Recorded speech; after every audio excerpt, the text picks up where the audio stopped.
How's it going, everyone? This is GWR Studios, and today we are going to be finding some more goofs in Thomas and Friends. Today's episode is Old Iron. I hope you enjoy it.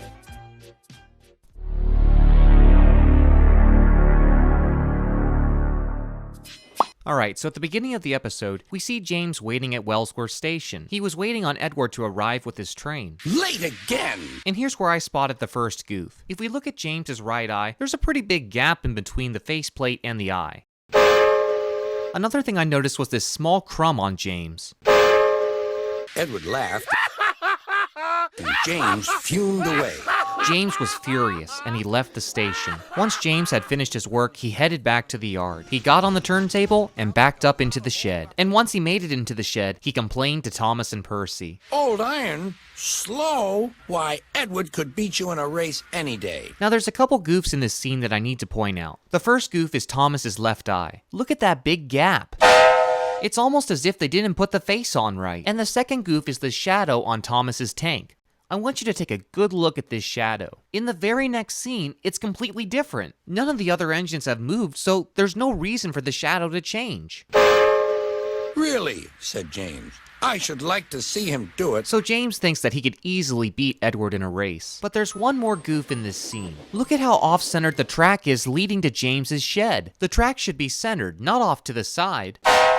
The next morning, James's driver was feeling ill. He could hardly stand. Well, just take a seat. There's one right there. The fireman uncoupled James, ready for shunting. James was growing impatient, but then, without any warning, James started to puff away. But wait a second. Where did those trucks go? They were just there a second ago. All traffic halted! The signalman quickly halted all traffic. The fireman ran to see the signalman, and the signalman told him what happened. Two boys were on James's footplate fiddling with the controls. Phew.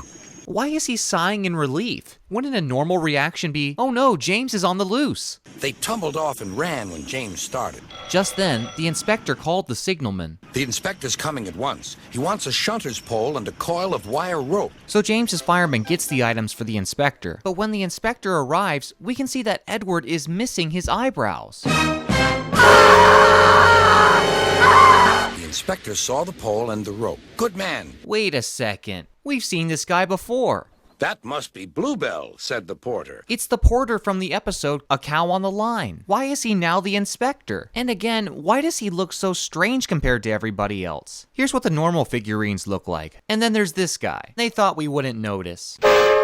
Jump in. So once the driver got in Edward's cab, they set off to stop James. We'll catch him. We'll catch him. Meanwhile, James was having the time of his life. He didn't know anything was wrong, but after a while, James started to go faster and faster. It was at that point that he realized he had no driver. What shall I do? I can't stop. Help! Help! We're coming. Uh-oh. I spy wonky eyes. Henry. Edward was racing to James as fast as he could, and before long, he managed to catch up. It was time for the inspector to take action. Steady, Edward, called his driver. If they didn't do something soon, there would be a disaster. The inspector stood on Edward's front, holding a noose of rope in the crook of the shunter's pole. The inspector was trying to slip the rope on James's buffer, but there are several goofs in this scene that I have to address. First off, we can see that the inside of the smokestacks are white. This is unrealistic. They should be black from all that smoke coming out. Next, when we see the inspector holding the rope, we can clearly see a wire attached to him. The engines swayed and lurched. You've got to be kidding me. They're using the same footage again. They just went under the bridge in the previous scene. At last, got him! He shouted. Edward's driver carefully braked, and James's fireman was able to take over the controls. So, the old iron caught you after all. James apologized to Edward, and he thanked him for rescuing him. Thank you for saving me. But look how off-centered Edward's body is compared to James. The engines arrived at the station side by side. When they arrived at the station, Sir Topham Hatt was waiting. A fine piece of work, he said. Why is the background blacked out? James, you can rest and then take your train. Sir Topham Hatt was proud of Edward, and he told him he would get his worn parts mended. Oh, thank you, sir, said Edward. And this marks the end of the episode. Alright, you guys, so those were all the goofs that I found in Old Iron. This episode has always been one of my favorites, but I can't believe how many goofs were in it. Now remember, if you saw a goof that I didn't point out, leave a comment below and let me know. Thanks so much for watching, and I'll see you real soon.